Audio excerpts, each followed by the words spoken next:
Hey guys, in the continuation of previous videos, in this video I'm going to explain you the concept of investment multiplier, the Keynesian investment multiplier.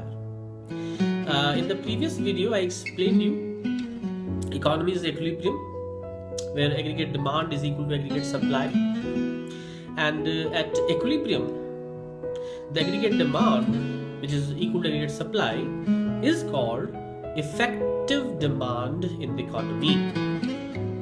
So effective demand means that level of aggregate demand where AD is equal to AS. Aggregate demand is equal to aggregate supply. Now, in this theory, there is an assumption that this equilibrium is underemployment equilibrium. That means producers, they have excess capacity, they can produce more if we can increase aggregate demand. So now the question is how to increase the level of effective demand in the economy. See, effective demand AD is equal to AS. Producers, they are ready to supply goods and services. That means aggregate supply is perfectly elastic up to the level of full employment. We need to increase the level of aggregate demand in the economy. Aggregate demand in a two-sector model has two components: consumption expenditure and investment expenditure. Consumption expenditure depends upon income level. Consumption is a positive function of income in the economy. Whenever income rises, then it leads to increase in consumption expenditure and saving as well. Now, to increase aggregate demand, we can increase investment expenditure. And in this Keynesian theory, we have assumed that investment is autonomous.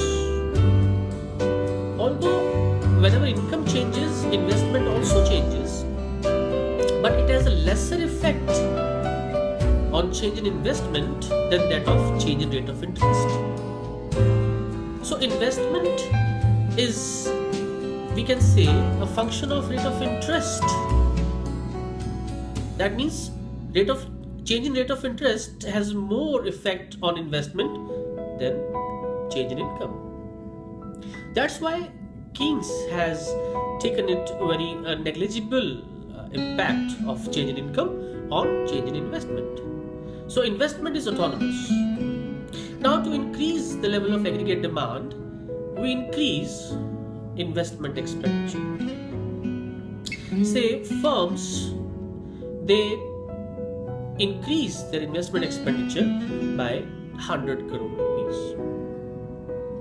Now, expenditure incurred either by firms or households, it further becomes income of the others in the economy.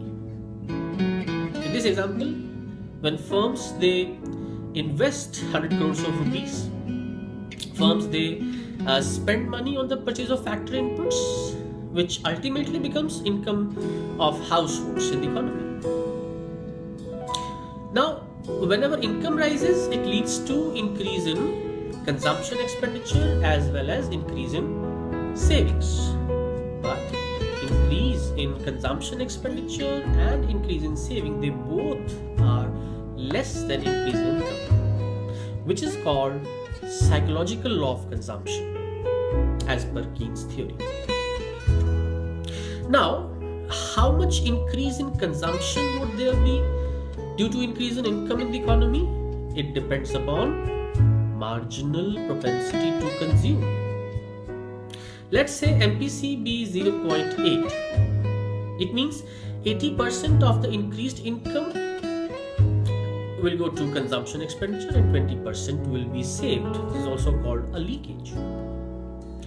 Now, consumption expenditure out of 100 crores would be 80 crores, that is 80% of 100. Again, expenditure on goods and services by households, it leads to increase in income in the economy by the same amount.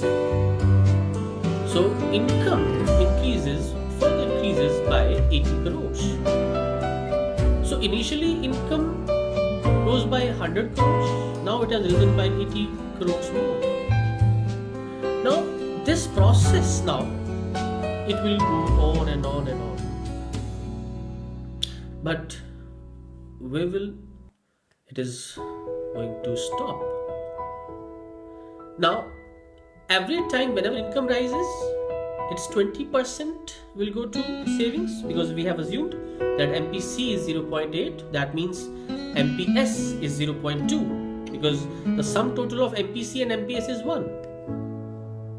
So when the total increase in savings becomes equal to 100 crores, this process comes to